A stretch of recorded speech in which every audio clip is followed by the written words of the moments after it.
오늘 성경 말씀은 여호수아 23장 4절에서 8절입니다. 이스라엘이 점령한 가나안 땅은 하나님께서 주시기로 약속하신 땅과 차이가 있었는데 그것은 아직 이스라엘 백성들이 쫓아내고 점령해야 할 족속들이 여러 곳에 산재해 있었기 때문입니다. 이제 여호수아는 나이가 많아 더 이상 지도자로서 앞장서서 남은 가나안 족속들을 쫓아내는 일을 할 수 없었기에 이들에 대해 이스라엘 백성들이 어떤 태도를 가져야 하고 하나님께 대하여 어떤 신앙 자세를 취해야 할 것인지에 대해 말씀하는 내용이 오늘 본문입니다. 오늘 본문을 통해 지금 우리들에게 필요한 교훈을 알아보겠습니다. 여호수아는 먼저 이스라엘 백성들이 하지 말아야 할 것들에 대해 7절에서 너희 중에 남아있는 이 민족들 중에 들어가지 말라, 그들의 신들의 이름을 부르지 말라, 그것들을 가리켜 맹세하지 말라, 또 그것을 섬겨서 그것들에게 절하지 말라 라고 하였습니다. 이스라엘 백성들이 하지 말아야 할 네 가지 행동은 들어가지 말라, 부르지 말라, 맹세하지 말라, 절하지 말라 라는 것이었습니다. 이러한 일들은 머릿속에 기억하여 두는 것만으로 그쳐서는 안 되는 것들입니다.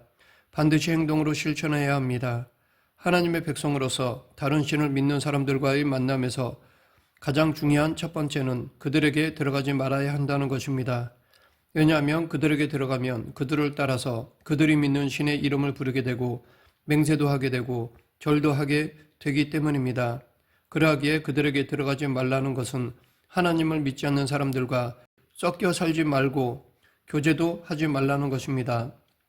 사람이 어떤 다른 사람과 섞여 살다 보면 생각도 공유하기에 동질성을 느끼는 데까지 이를 수 있습니다. 여기서 문제는 하나님을 믿는 사람들이 영적으로 주도적인 말과 행동을 하므로 하나님을 믿지 않는 사람들에게 영향력을 끼치게 되면 좋은데 오히려 하나님을 믿지 않는 사람들로부터 영향을 받아 하나님의 길에서 벗어날 수 있는 가능성이 크다는 것입니다. 이에 대하여 출애굽기 23장 33절에서 그들이 내 땅에 머무르지 못할 것은 그들이 너를 내게 범죄하게 할까 두려움이라, 내가 그 신들을 섬기면 그것이 너희 올무가 되리라 라고 경고하셨습니다. 그래서 하나님은 신명기 7장 2절 3절에서 내 하나님 여호와께서 그들을 내게 넘겨 내게 치게 하시리니 그때에 너는 그들을 진멸할 것이라, 그들과 어떤 언약도 하지 말 것이요 그들을 불쌍히 여기지도 말 것이며 또 그들과 혼인하지도 말지니 내 딸을 그들의 아들에게 주지 말 것이요 그들의 딸도 내 며느리로 삼지 말 것이라고 하셨던 것입니다. 그러나 지금은 하나님을 믿는 사람이 하나님을 믿지 않는 사람을 멀리할 필요는 없습니다. 왜냐하면 하나님께 회개하면 십자가에서 죽으신 예수님의 보혈로 우리의 죄를 씻어주시기 때문입니다. 그렇다고 해서 하나님을 믿는 사람이 만용을 부려서는 안 됩니다.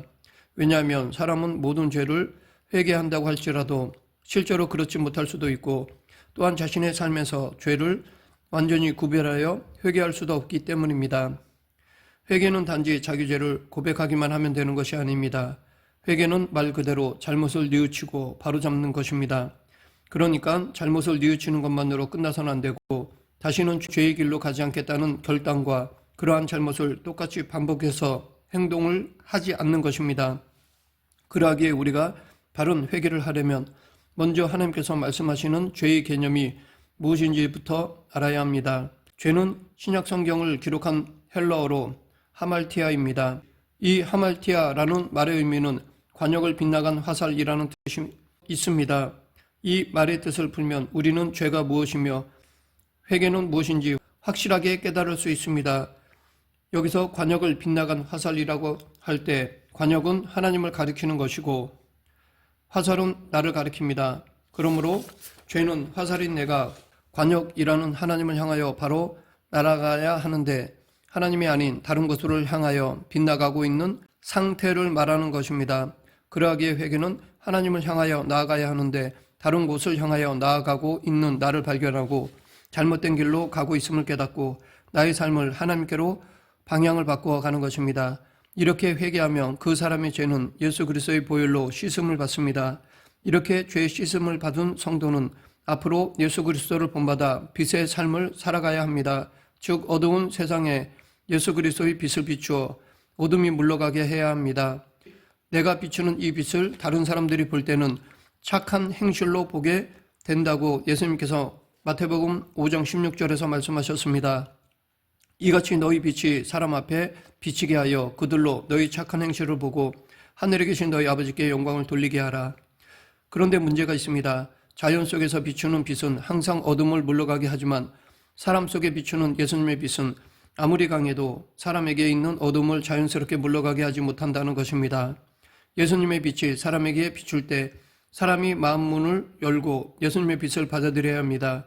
그리고 이 빛이 마음을 비치면 사람에게 있는 어둠이 드러나게 되는데 이때 회개를 하게 됩니다. 그런데 이때 빛보다 어둠을 더 사랑하거나 자신의 악한 행위가 드러날까봐 빛을 미워하면 아무 소용이 없습니다. 이러한 인간의 악한 심성 때문에 사도 바울은 너희는 믿지 않는 자와 멍에를 함께 매지 말라. 의와 불법이 어찌 함께하며 빛과 어둠이 어찌 사귀며 그리스도와 베리알이 어찌 조화되며 믿는 자와 믿지 않는 자가 어찌 상관하며 하나님의 성전과 우상이 어찌 일치가 되리요? 라고 하였고 그리스도인이 이렇게까지 해야 하는 이유에 대해서 우리는 살아계신 하나님의 성전이기 때문이라고 하였습니다.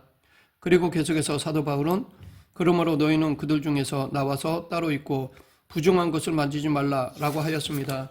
그런데 이 말은 믿지 않는 사람들과 완전히 분리되어 그리스도인들끼리 따로 떨어져 살아야 한다는 것이 아닙니다. 믿지 않는 사람들로 인해 그리스도인으로서의 순교를 더럽혀서는 안 된다는 것입니다.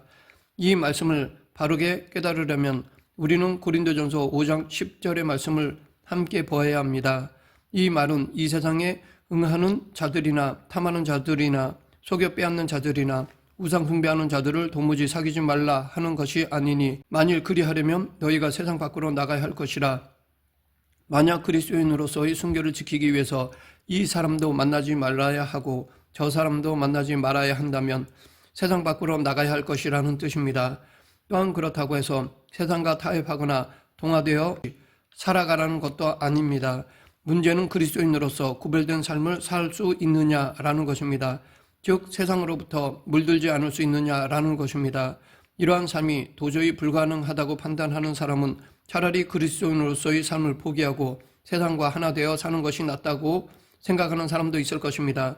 혹은 반대로 세상으로부터 물들지 않으려고 운둔 생활을 한다든지 세상에서 도피하는 삶을 살아야겠다고 생각하는 사람들도 있을 것입니다. 어떤 사람은 이러지도 못하고 저럴 수도 없어서 심한 갈등을 겪다가 그리스도인으로서의 삶과 세상의 삶을 적당하게 경계선을 허물고 이쪽 저쪽을 다 만족시키면서 살아보려는 사람도 있을 것입니다. 하지만 세상에 창조된 모든 피조물은 저마다의 목적을 가지고 있습니다. 여호와께서 온갖 것을 그 쓰임에 적당하게 지으셨으니 악인도 악한 날에 적당하게 하셨느니라. 모든 피조물 안에는 하나님의 뜻이 있습니다. 그러하기에 나로 하여금 하나님의 자녀로 살지 못하게 하는 세상 것들에 대하여 무조건 혐오감을 갖고 살면 안 됩니다. 그 이유에 대해 베드로는 인간의 모든 제도를 주를 위하여 순종하되 혹은 위에 있는 왕이나 혹은 그가 악행하는 자를 징벌하고 선행하는 자를 포상하기 위하여 보낸 총독에게 하라 라고 하였습니다. 즉 세상에 있는 제도 자체가 잘못된 것이 아니라 이 제도를 운영하는 사람이 자기 욕심대로 악하게 사용하기 때문이라는 것입니다.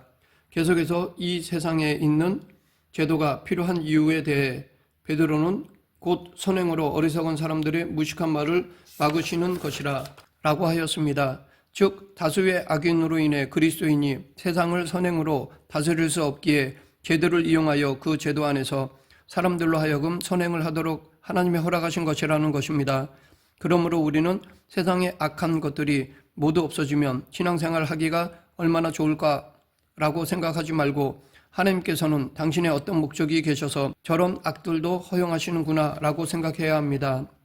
지금까지 그리스도인으로서 하지 말아야 할 것에 대해 살펴보았는데 그러면 그리스도인으로서 앞으로 어떻게 살아야 하는지에 대해 알아보겠습니다.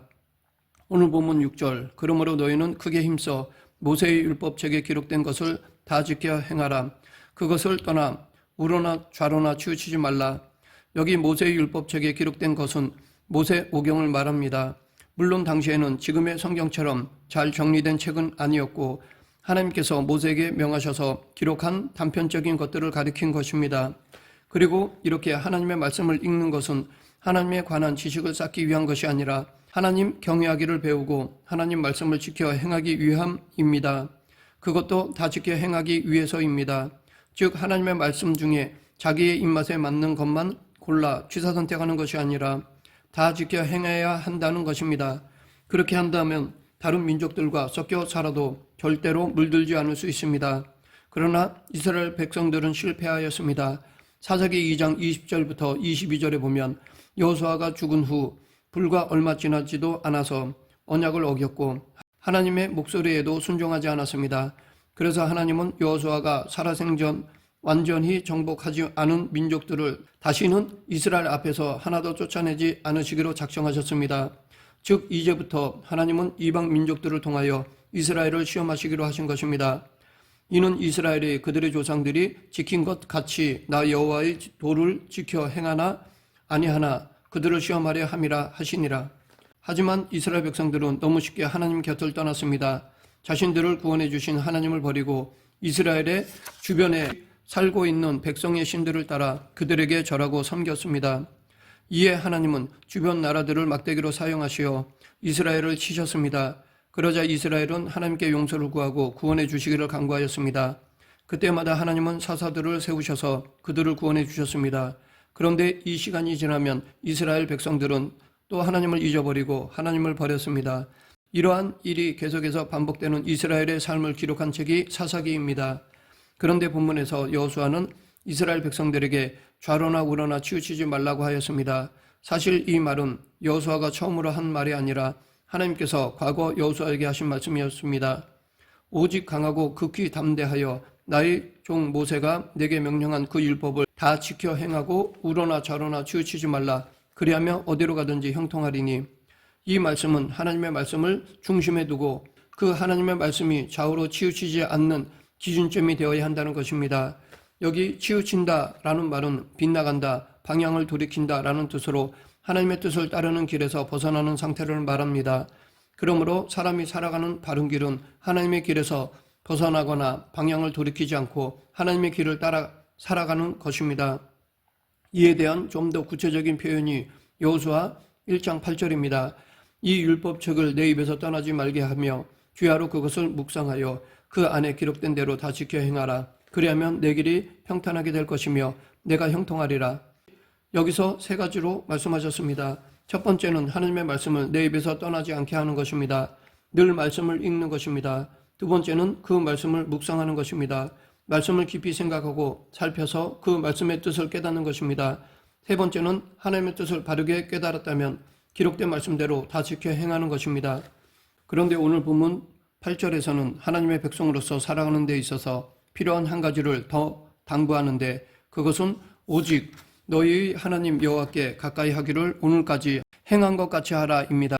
여기 가까이 한다라는 것은 바짝 밀착시키는 것, 견고히 달라붙는 것을 의미합니다. 즉 하나님의 백성으로서의 삶을 살기 위해서는 하나님께 바짝 밀착하여 견고히 달라붙는 삶을 살아야 한다는 것입니다. 우리는 연약한 존재이기에 좌우로 치우치지 않고 하나님의 뜻을 따라 세상을 살기 어렵습니다. 하지만 우리에게는 믿음이라는 접착제가 있습니다. 나의 온 심령을 믿음이라는 접착제로 하나님께 바짝 밀착하여 견고히 달라붙으면 아무리 세상에 험난한 파도가 밀려오고 함정에 빠뜨리려는 유혹들이 나의 발을 끌어 잡아당겨도 굳건하게 서서 견딜 수 있습니다. 이와 같은 의미로 예수님께서도 당신에게 붙어있는 가지는 열매를 맺을 수 있다고 하셨습니다. 말씀을 맺겠습니다. 하나님의 말씀에 순종하는 것은 마땅한 것이며 피조물로서 오히려 영광되는 것입니다. 그런데 이 순종의 삶이 쉽지 않습니다. 우리가 언제 어느 때나 하나님 말씀에 순종하기 위해서는 늘 말씀을 읽고 묵상해야 합니다. 그리고 구체적인 삶 속에서 행해야 합니다. 하나님의 말씀을 삶의 기준으로 삼고 좌우로 치우치지 말아야 합니다. 우리 모두 하나님의 말씀을 삶의 기준으로 삼는 성도가 되길 간절히 축원합니다. 기도하겠습니다. 사랑과 은혜가 풍성하신 하나님 아버지, 우리의 삶의 중심에는 늘 하나님 말씀이 있음을 잊지 않고 예수 그리스도를 따르는 성도가 되게 하여 주시옵소서. 예수님 이름으로 기도드립니다. 아멘.